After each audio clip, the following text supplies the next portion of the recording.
one more side. Make sure I push that back in since it came out a little bit, and then go ahead and cut.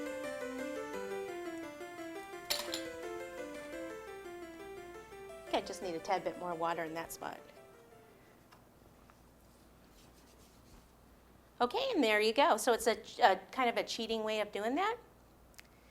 Or actually not cheating, just working smart, which I like. So there you have it. Okay, on the front of the book, I did some writing. I just piped that. No, I'm just kidding. I did not pipe that. I used tappets, which I've shown you plenty of times, but a lot of people still have trouble. Are there people out there still having trouble with tappets? Nope. Yep. I'm going to show this cord first. Yeah. Are you guys having trouble getting your stuff out of your tappets? Your fondant? Okay, so I'm going to roll. If you're not, then that's good. They've been watching the videos, I think. Yeah. Cool. Okay, so what you do is just put a little bit of water here.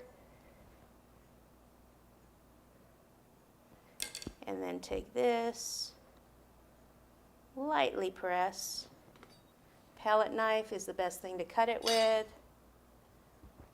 Voila, and then I can paint that gold.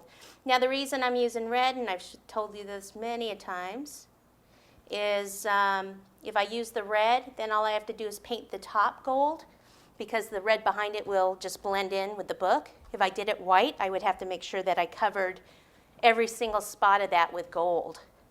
And that's going to take a lot more time, and it's still going to probably look a little bit sloppy. Okay, so briefly on the tappets, you need to roll your fondant out fairly thin because they're very thin cutters. Make sure that you can slide the fondant on the table, okay, that it's not sticking to the surface. And then what I'll do is take my tappet, and they're different sizes. Some are the funky letters or larger. So what I want to do is make sure I cut it in strips so that when I put this across, I'm only cutting, like that one's actually a little big, don't need it that wide, like that. So that when I cut it, I can cut this way and I don't waste all the other fondant. Okay? So I've cut most of those. Usually I leave this for a few minutes, not too long because it'll crack when you try to cut them, but just a few minutes, and then it probably needs to go a little bit longer, but I'm just going to try it anyway.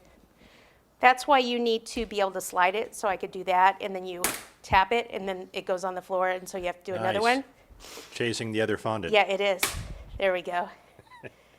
Okay, and it came right out like that, and then a little bit of water, and then pop it on. So all these letters were done with the red. As you can see, here's one here that I haven't painted yet. And then I just painted the top with gold. And then on the front here, I haven't told you about the gold yet, but right here where there's a little bit of gold that's actually over, you can take a damp brush and actually clean that up. So I just paint it all first. Don't worry about, I try not to get it on the other area, but worry about getting the gold on first and then come back and clean it all up at one time. It's just easier and more efficient. Okay, so that's that part.